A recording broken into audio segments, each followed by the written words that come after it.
嗨，大家好，欢迎来到我的频道，我是Huan。接下来评测火鸟他们新推出的一款旗舰机壳。那说到火鸟这个品牌，之前我就有开箱过多款他们的机壳，像是炫光战神以及亚瑟之剑。他们家机壳就是以个性化的外观以及中二的名字闻名的。而今天开箱这款机壳，一样有着他们家独有的设计美学，并且名字一样中二，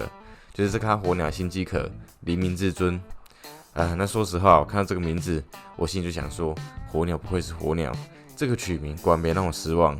前面黎明2个字，我感觉还不错，但是后方加个至尊，整个就恶到不行，所以我在这里正式加冕它为中二至尊。好了，那我们一样回归正题。虽然它的名字很鏘，但第一眼看到它的外观，整体的风格一样是很令人为之一亮的。首先是平整方正的外观，搭配前板大面积的玻璃，上方做方格状的纹路设计。并且这个方格是延伸到后方的玻璃侧板，很少可以在其他机壳看到这样的造型，有点艺术的气息。那顶部这有 I/O 总成，从左至右分别是电源重开键、灯光控制键、音源孔、2个 USB 3和1个 USB 3.1 Gen 2。前板左侧这有做进风网孔，然后它这里的厚度则蛮厚的，所以理论上即便前方是全玻璃板，但整体的进风量也不至于会有瓶颈。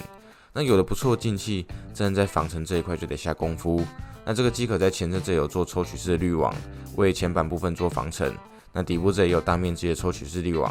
直接从底部这里抽出来就可以拿去洗了。那顶部这里有做磁吸式滤网，然后原厂一样有附没有开孔的防尘片可以做替换。在后方这里 PCI 档板是可以重复利用的，然后它这里没有直立式显卡插槽，取而代之的是你可以用原厂内附的直立式转接架来做转接。那这样的设计可以进一步去窄化机壳的宽度，不然有些人会嫌说有直立式显卡槽机壳太宽了。那拆到前板后可以看到它这里有做据说成本不便宜的触点设计，用来连接前板的 ARGB 灯效。不过身为消费者的我其实不会去在意厂商成本有多高啦，而实际上感受就是这个设计很方便，我至少在拆前板的时候不用去担心会去扯到线了。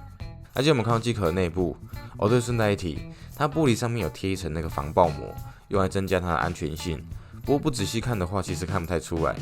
然后记得说不要把它当成塑胶膜给误失了。好，那么回到机壳部分，从侧边来看，很明显它是属于细长型的机壳，有点像是我们台湾的透天厝，看起来是融合我们台湾的文化蕴含。在风扇扩充性的部分，前板最大支援3颗12公分或2颗14公分的风扇，支援360及280的冷排。顶部支援2颗12或14公分的风扇，支援最大280的冷排。内部布局部分，主机板支援最大 EATX 的版型，然后它的穿线孔是有做右片的设计，所以你要上到 EATX 之后，还是能顺利的穿线。不过它也只有这2个开孔，所以如果你装那种比较窄的 Micro ATX 的板，那供电线就必须得拉一下了。原则上还是装宽一点的板子会比较适合。再来我注意到一个点，那就它顶部这里是有做挑高的，它有预留冷排及风扇的空间。那这个部分我等等安装冷排的时候再跟大家聊到。接着来看它的美背，因为这是黎明至尊是用玻璃侧板，所以它这里用了一个挡线盘在左侧。不过挡线板的设计好不好，会直接影响到侧板盖上的难易度，所以这部分还得在组装的时候再观察。离线空间它有给到 2.8 公分左右。硬碟扩充性部分，下方可以支援2颗 3.5 寸的硬碟，右方这里可以支援2颗 2.5 寸的硬碟，前方分上平台可以再装2颗 2.5 寸的硬碟，整体的扩充性中规中矩。然后在上方这里它有挖3个离线孔，在分仓平台上也有4处的穿线孔，所以我预计要穿顶部的线应该是蛮方便的。那电源部分深度实测到硬碟架有26公分的深度，风水对应为金义及富贵，是一个新年的好彩头。而且再加上它的硬碟架是属于这种单层的设计，所以等于是大大的去增加场线的空间，而且它也是模组化的设计，你用不到的话你就可以拆掉，完全拿来解放你的电源空间。我发现最近的机壳都已经慢慢在转向这种设计，那除了它拆装方便之外，也可以为电源腾出更多的塞线空间，这个设计我觉得蛮棒的。好，那接着我们就来把零件装进去，来看这个机壳可以带给我怎样的组装体验。那这次使用的 CPU 级主机板为 AMD 的2200G 以及 MSI 的 B350 Gaming Plus。那至于为什么是这组零件，单纯是因为说这组是我最近在虾皮捡到的二手零件，刚好就趁这个机壳开箱来顺便测一下零件的好坏。没错，我们的频道就是这么 freestyle。如果哪天我有空投的需求，那也许机壳我就拿去烤食物了。那显示卡部分使用微星的 RTX 2070，会选这样来安装，主要是因为它是我目前手边数一数二发量高，并且很肥大的显卡。刚好可以来测试一下火鸟他们自家的 RGB 显示卡支撑架。再是这是使用的散热器为 Alpha Core 的 S 贝尔240一体式水冷，这种跟我之前开箱的那个360水冷是一样的系列，一样使用紫铜冷排以及纯铜的水冷头，并且搭载他们自家专利的快手水冷头，拿来做补水或扩充水塔散热两相宜。那待会会把它装在我们的机壳顶部。好，那接着我们可以跳到组装网的部分了。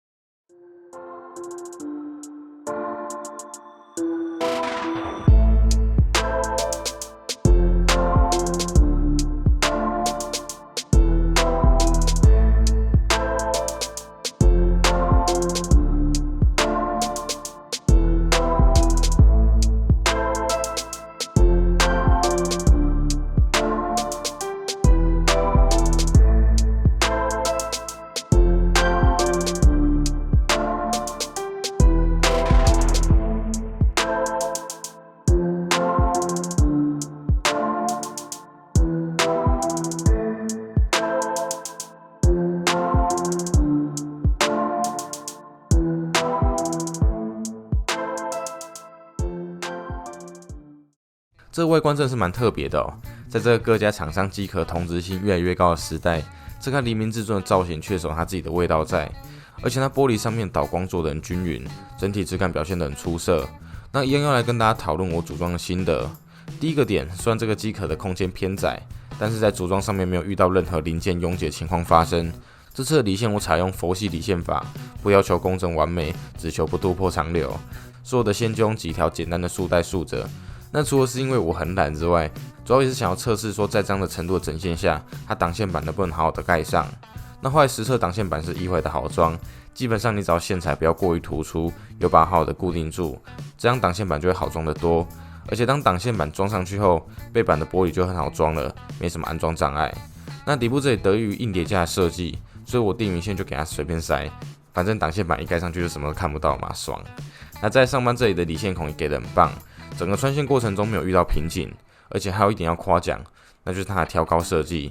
你从正面来看，即便装冷排和风扇后，我们还是可以完整的看到主机板的全貌，而不会被水冷给挡到。而且照它的设计，其实还有空间可以容纳更厚的冷排，这个设计我特别喜欢，因为你要换个记忆体啊，或是接个风扇线都很方便。你可以很完整的把冷排及主机板的空间划分开来。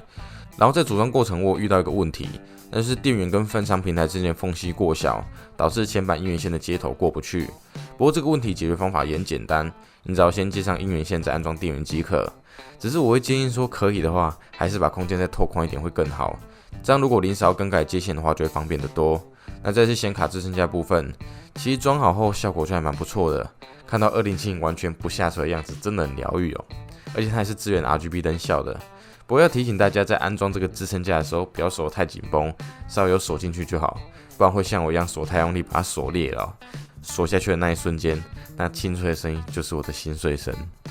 好啦，那组装完后，其实影片也差不多到结尾了。然后我来跟大家分享一段插曲，那就是我刚组好的时候，它其实是没办法开机的。我总是对我这些零件太有信心。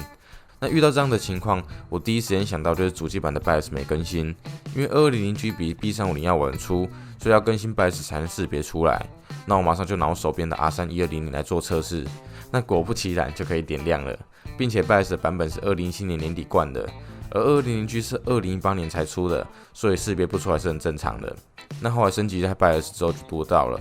而且还可以直升3代 Ryzen， 也是蛮不错的。那这里我们用烧机来做个结尾，来看这台中2至尊的温度表现如何。这里从 IDA64以及 Fairmark 对 CPU 及显卡进行双烤，烧机一段时间后 CPU 温度来到55度，显卡则是在65度，整体的温度表现很漂亮。CPU 没话说，都用到240水冷来压适合性的 U 了，温度没在60度以内的话，那个水冷就可以直接拿去活化了。然后显卡部分温度表现真的不错，像2070这样的卡也能控制在70度以内，而这里代表这卡机壳的散热是很足够的。那总结来说，今天整个评测下来，我觉得这卡黎明至尊算是火鸟出的机壳里完成度非常高的作品，因为它改善了过去让很多人所介意的问题。那第一个就是前方进气量，为了让前方保持简洁和美观，然后又不要开孔，往往都必须得去牺牲掉它的进气量。但这次黎明至尊透过大幅度的拉宽侧边的进气孔来改善这个问题。然后这是因为换上了这种单槽的硬碟架，所以很好去改善大型电源的长线问题，所以让黎明至尊可以拥有高阶机壳各个功能，但同时又不用把体积做太大。整体来说，这卡机壳完整度很高，没什么明显的短板。那今天分享到这里，然后火鸟他们现在在办活动，只要购买过他们的机壳，就有机会可以参加抽奖活动。那链接我会放在下方资讯栏，有兴趣的人千万不要错过了。我是华安，我们下次见，拜拜。